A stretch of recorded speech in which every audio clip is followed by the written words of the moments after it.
अस्सलाम वालेकुम। मेरा नाम है गुल एम ए और सुप्रीम कोर्ट का फैसला आने के बाद अब बज़ाहिर तो लग यही रहा है कि तहरीक अदम एतमाद हर हाल में कामयाब होगी। लेकिन उसके बावजूद इमरान खान के पास अभी भी तीन तुरप के पत्ते ऐसे हैं जिनको इस्तेमाल करके ना सिर्फ वो इन कठपुतलियों का, इन बैन अवी साजिशों का मुकाबला कर सकते हैं, बल्कि आने वाले टाइम के लिए भी वो इनका रास्ता ब्लॉक कर सकते हैं ताकि पाकिस्तान की तरक्की की राह में कोई रुकावट पेश ना आए। तो उनको बयान करने से पहले मैं सब पे ये वादा कर देना चाहता हूँ, ना तो मैं पीटीआई का सपोर्टर हूँ, ना नवाज शरीफ का सपोर्टर हूँ, ना मैं किसी जरदारी का, बेनजीर का, पीपल्स पार्टी का, मैं किसी का भी सपोर्टर नहीं हूँ। मैं पाकिस्तान का सपोर्टर हूँ और मैं ये जो बात कर रहा हूँ वो पाकिस्तान के लिए है, ना कि वज़ीर आज़म पाकिस्तान इमरान खान के लिए। सिर्फ वज़ीर आज़म इमरान खान की ये जो दो बातें उन्होंने की हैं, एक तो हज़ूर अकरम सल्लल्लाहु अलैहि वसल्लम के मतलब जो उन्होंने करारदाद मंजूर करवाई है और इस्लाम फोबिया के मतलब जो उन्होंने करारदाद मंजूर करवाई है, 57 ममालक के होते हुए इस मर्द मुजाहिद ने जो करारदाद मंजूर करवाई है, इसके लिए वो सताइश के हकदार हैं। तो उनकी जो है वो सताइश करनी चाहिए।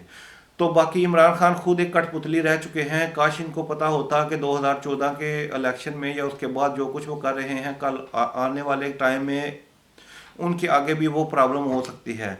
लेकिन अब चूंकि पाकिस्तान का मसला है, तो जो वज़ीर आज़म इमरान खान साहब कर सकते हैं वो ये है कि तमाम ओवरसीज़ पाकिस्तानी जो पीटीआई के मेंबरान हैं वो फ़ौरन से पहले पाकिस्तान पहुँचे, जो इंटरनेट पे साइबर की दुनिया में जो बहुत ज़्यादा एक्टिव हैं और जो वज़ीर आज़म इमरान खान के लिए 24 घंटे नेट पे बैठे रहते हैं, उनको चाहिए कि वो पाकिस्तान आएँ। पाकिस्तान आकर वो पाकिस्तान में मौजूद तमाम अहले दिल पाकिस्तानियों के साथ जलसे जुलूस करें, पुरअमन जलसे और जुलूस करें, और हर उस जगह पर जहाँ पर वो मेंबरान ने गुजरना है या जिधर से उन मेंबरान का घर है, उनके पास ऐसे पुरअमन तौर पर उनके घर पे फूलों के गुलदस्ते लेकर जाएं और उनको समझाया जाए, उनके घर पे गुलपोशी की जाए और बताया जाए कि अगर आपने पाकिस्तान को डिस्ट्रक्ट किया, पाकिस्तान को तरक्की की राह से उतारने की कोशिश की, तो आने वाले वक्त में आपको कोई एक वोट भी नहीं देगा और आपकी ज़मानतें ज़ब्त हो जाएंगी। लेकिन ये बहुत पुरअमन तरीके से होना चाहिए ताकि उन लोगों को समझ आ जाए कि अगर वो अदम एतमाद को कामयाब बनाते हैं तो आने वाले वक्त में उनका सियासी मुस्तकबिल तारीख हो जाएगा। और दो नंबर जो है वो इमरान खान ने जो चाल चली है वो ये है कि चौधरी निसार जो पिछले कुछ अरसे से गुमनामी की ज़िंदगी गुजार रहे थे, उनको वो मंजर आम पर ले आए हैं और बज़ाहिर लग तो यही रहा है कि वो इस वक्त जोड़ तोड़ की सियासत में मसरूफ़ हैं। और हो सकता है 28 तारीख को वो 20-25 वफाकी वज़रा के साथ अपने साथ मिलाकर इमरान खान के हक़ में वोट दिलवाने में कामयाब हो जाएं। अगर वो इस तरह कामयाब हो जाते हैं तो ये तहरीक अदम एतमाद दम तोड़ देगी।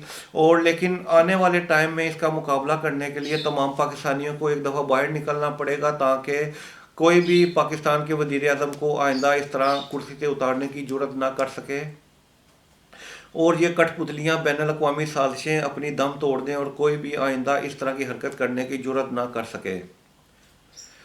और तीसरे नंबर पर वो है जो कल मैं आपको बताऊंगा कि वो क्या बात है जिससे ये तहरीक अदम एतमाद ना सिर्फ नाकाम होगी बल्कि पाकिस्तान तरक्की के रास्ते पर गामजन रहेगा।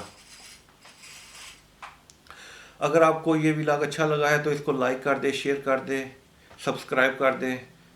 अपना और अपने अजीज़ व अक़ारिब का ध्यान रखें। पाकिस्तान की तरक्की के लिए मस्बत किरदार अदा करते रहें। अल्लाह आपका हामी व नासर हो। पाकिस्तान जिंदाबाद।